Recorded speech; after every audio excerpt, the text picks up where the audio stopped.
के दुबई दौरे पर पहुंचे पीएम मोदी। आज विश्व जलवायु परिवर्तन शिखर सम्मेलन में लेंगे हिस्सा। समिट के उद्घाटन सत्र को करेंगे संबोधित। कई नेताओं के साथ होगी द्विपक्षीय बातचीत।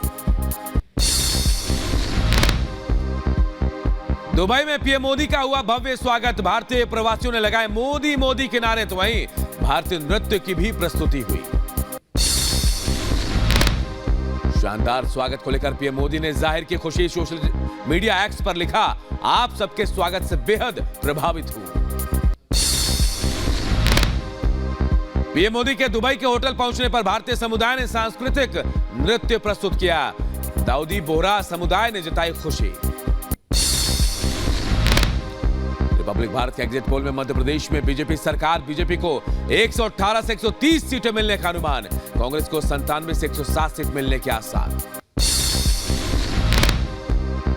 एग्जिट पोल के मध्य प्रदेश के मुख्यमंत्री शिवराज सिंह चौहान ने बताया सही, कहा बीजेपी एमपी में बहुमत से बनाएगी सरकार। छत्तीसगढ़ में फिर लौट सकते हैं बघेल। रिपब्लिक भारत के एग्जिट पोल में कांग्रेस को 90 में से 44 से 52 सीटों का अनुमान, तो बीजेपी को 34 से 42 सीट संभव। बीजेपी नेता और छत्तीसगढ़ के पूर्व मुख्यमंत्री रमन सिंह का बड़ा दावा, कहा छत्तीसगढ़ में हम स्पष्ट बहुमत से बनाएंगे सरकार। एग्जिट पोल में 3 दिसंबर को राजस्थान में बीजेपी की आ रही है सरकार। बीजेपी को 115 से 130 सीटों का अनुमान, तो कांग्रेस को मिल सकती है 65 से 70 सीटें। यूपी के गाजियाबाद में बुजुर्ग से ठगी करने का हैरान करने वाला मामला सामने आया है। साइबर ठगों ने आईपीएस बनकर बुजुर्ग को ठगा। एआई का इस्तेमाल कर डीप फेक वीडियो के जरिए बुजुर्ग से 74,000 की ठगी। झूठे केस में फंसाने की धमकी देकर ठगी की वारदात को दिया गया अंजाम। फिलहाल आरोपियों की तलाश में जुटी है पुलिस। इंडो नेपाल बॉर्डर से 2 नेपाली महिला तस्कर गिरफ्तार। शरीर में छुपाकर ला रही थी 2 करोड़ की चोरस। पुलिस ने एनडीपीएस एक्ट के तहत दर्ज किया मामला। बिहार के दरभंगा में शख्स ने कुल्हाड़ी से किया लोगों पर हमला। हमले में एक शख्स की मौत, 2 लोग गंभीर रूप से घायल। पुलिस ने हमलावर को गिरफ्तार किया।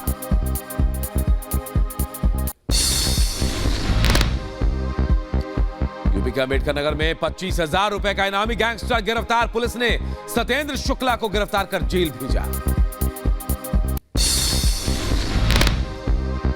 यूपी के बरेली में दर्दनाक हादसा। बस चालक ने अपने यात्री को कुचला। बाथरूम जाने के लिए नहीं मिली परमिशन, तो यात्री ने जबरन की थी बस से उतरने की कोशिश। विशाखापट्टनम में हुआ दर्दनाक हादसा। मछुआरों के लकड़ी के बक्से में लगी आग। मौके पर पहुंचा दमकल विभाग, आग पर काबू पाया गया।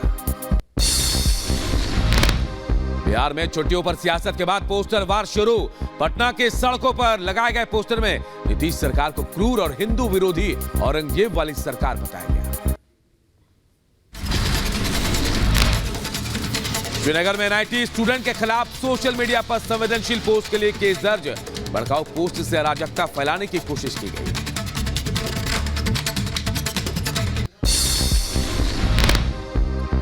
भारतीय वायुसेना होगी और मजबूत। रक्षा मंत्री राजनाथ सिंह ने 97 तेजस फाइटर जेट और 150 प्रचंड हेलीकॉप्टर की खरीद को मंजूरी दी।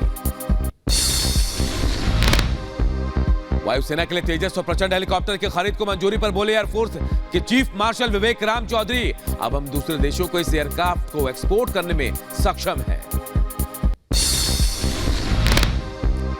मेघालय के उमरोई में भारतीय सेना और अमेरिकी सेना की विशेष टुकड़ियों के बीच संयुक्त अभ्यास जारी। 11 दिसंबर तक चलेगा संयुक्त अभ्यास। रिपब्लिक भारत पर बोला अंजू का पाकिस्तानी पति नसरुल्लाह, मुझे अंजू पर पूरा भरोसा, मैं लीगल तरीके से अंजू को लेने आऊंगा हिंदुस्तान। अंजू के बच्चों को अपनाने के लिए भी तैयार।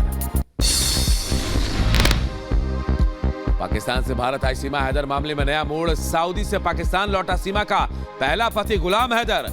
पाकिस्तान सरकार से पत्नी और बच्चों को वापस बुलाने की लगाई गुहार। इजरायली बंधकों की रिहाई के बीच आईडीएफ का बड़ा बयान, कहा जब तक हमास बंधकों को रिहा करता रहेगा तब तक जारी रहेगा संघर्ष विराम। युद्ध विराम के बीच इजरायल की राजधानी यरूशलेम में हुई गोलीबारी। कार से उतरकर एक शख्स ने भीड़ पर फायरिंग की।